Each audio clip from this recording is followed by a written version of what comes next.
And we're back, guys. Tennis in a minute. I'm your host, Good Energy. I give you the rundown on tennis coverage every day. And if you missed this match between Caroline Garcia and Danielle Collins, you missed the flamethrowers from Danielle Collins, the heat-seeking missile, straight laser beams, the rockets down the line. And Caroline Garcia, we knew it would be a rough day at work. Now, I told you to take Danielle to win the first set on the money line.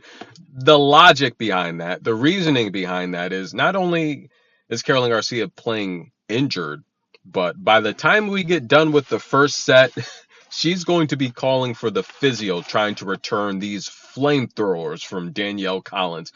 And that's exactly how it played out, ladies and gentlemen. Exactly to the T. And if you took Danielle to win the second set, well, not only was that better than taking her to win the match outright because it was a cheaper price, and it was an easier set to win because by then, like I said, Caroline Garcia would be calling for the physio, and she's injured, right? So, but let's take our hats off to Caroline because she literally put up a fight in the first set. I knew she would put up as much of a fight as she could, but by the time the second set started to play out, it was clear that Danielle Collins was just too strong and too aggressive for Caroline. But let's take our hats off to Caroline. I mean, she took out Osaka, Coco Gauff, and these are the tournaments where we see Coco get tripped up a lot, and it's always the players that speed her up. These are the players that Coco struggles against, the players that speed her up. She's the fastest player on tour, and players that make her play faster is where she starts to make mistakes. Iga Swiatek, Caroline Garcia, you noticing a trend here? I know the players that can trouble Coco, and I tell you guys, when I do the picks, I tell you, look, I'll do something like that, and then I know what's going to happen, but and that's just from watching Coco play so much. Caroline Garcia is an amazing talent. She played injured, so let's take our hats off to her. But Danielle Collins, guys, she's looking really good. She's looking solid. And I think the winner of this tournament comes from this draw. It's either going to be her or Ekaterina that wins this tournament. What about Vika?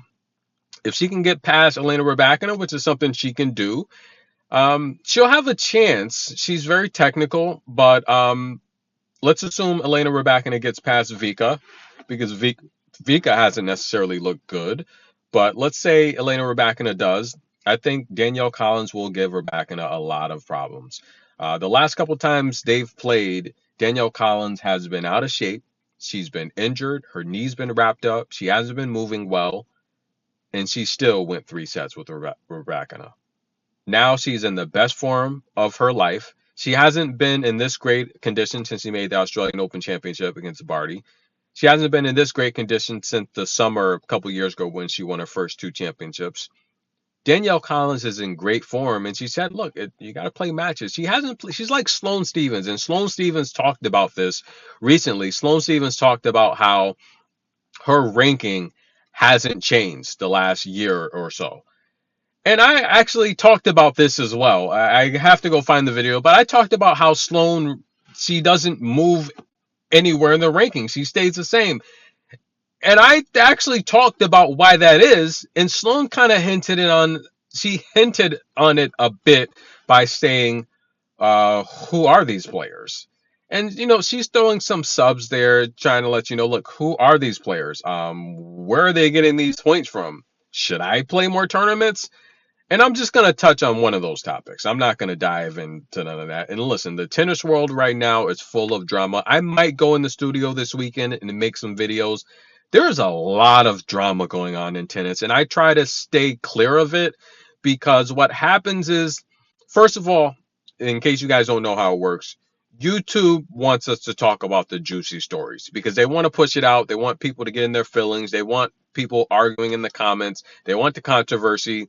I try to stay away from it because it kind of promotes hate, and I don't really want to do that. Look, it's all about the good energy. So I try to stay away from that. But again, fair game is fair game. If someone's doing stuff on the court, we're going to talk about it. I think that's fair game. But the fans are just all over the place. They are just starting drama with all the players, and even the players are talking trash. There's a lot of drama going on in the tennis world. There's just so much drama. I think I have to start covering a little bit of it because it's so juicy. And I have some perspectives on it that I can give that I think are just, they're somewhat neutral, but it's clear-headed thoughts that I think people should people should hear, and I think we can have some good discussions about it. But like for example, I mean Casper Ruud, he called the Miami Open just, I mean, don't quote me verbatim, but he pretty much said the Miami Open is a rundown tournament. And why don't we talk about it a little bit? I think Miami, the weather, you know how the weather is in Miami. It's tough because the original site in Miami, they could not get the the permits to improve it, and the foundation, everything was deteriorating, and they couldn't get the permits from the ordinance to just improve it and make it feasible to today's standards. And there was a lot going on with the stadium, and they didn't want all that contracting going on there disrupting the ecosystem. And I agree with it, but that was a very beautiful site where the Miami Open was initially held. The Serena Open, call it that. But the reality here is I do think the Miami Open is a good event. I mean, it's not, we're not going to compare it to Indian Wells. The Indian Wells is just beautiful. But the only thing I don't like about the Miami Open is, first of all, if I think the prices should be a little cheaper. I mean, Nick Kyrgios said it best. Yannick is the Australian Open champion, and there's no one in the stands. I mean, I think the ticket prices, they have to lower the ticket prices. I mean, tickets shouldn't be like two, three, $400. I mean, when there's empty seats. If there's empty seats, you have to start giving people credits. Make the tickets $20 and sell it out. Because by the time you pay $40 for parking and then $300 times two or three for tickets, you've already spent five, six, seven, eight. You spent thousands of dollars by watching tennis here for a week and then getting rained out. The food, everything's expensive. I think the tickets should be no more than $20 for the stadium, right? You're going to make your money back in concessions. If you sell out the arena, the stadium, you're going to make your money in concessions. You get a meal for your family of four, you're spending $150. You're going to make that times what? Stadium holds what, at least 20,000 people? Maybe 15 would it cut off the way it is? I don't know. You're going to make that money back in concessions. I just think it's horrible marketing. I do agree with Nick, but Casper said the tournaments, don't quote me, but he said something along the lines of the tournaments run down. I don't know if it's run down. Everything there is modern. They've updated everything even since last year. It's a clean tournament. I wouldn't say it's run down. And I don't know what tournaments he's referring to or comparing it to. I mean, the Indian Wells is just in a beautiful location, but Miami's beautiful as well. So I wouldn't. I mean, Indian Wells is just the atmosphere there. It's a little bit more luxurious. It's a little bit more expensive, so you get that vibe. And just being in the desert, adds an element to it that you can't replicate. But I wouldn't say the Miami, excuse me, guys. I wouldn't say the Miami Open is run down because it is still a pretty upscale tournament. It's pretty classy. I mean, I don't. What do you think? The U.S. Open's not? I mean, the U.S. Open's in the middle of New York City. I mean, for crying out loud, you walk out the stadium, there's freaking rats everywhere. So I mean, but it's electrifying because you're in New York, right? It's the biggest tournament, the biggest arena. It's the vibe of being in New York that makes you forget about New York being what it really is, right?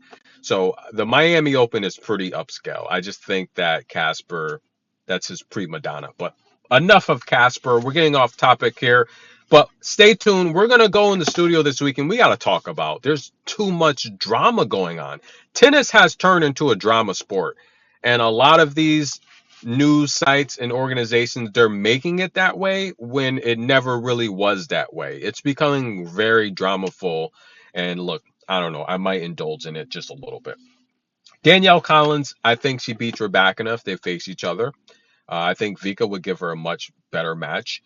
And Caroline Garcia, let's take our hats off to her. She played an amazing tournament. But listen, guys, Danielle won 94% of her first serves. She's not going to lose to anyone in this tournament if she's winning 94% of her first serves. How do you beat her? Well, you have to match that energy or at least win nearly all of your second serves. And that's if you're faulting.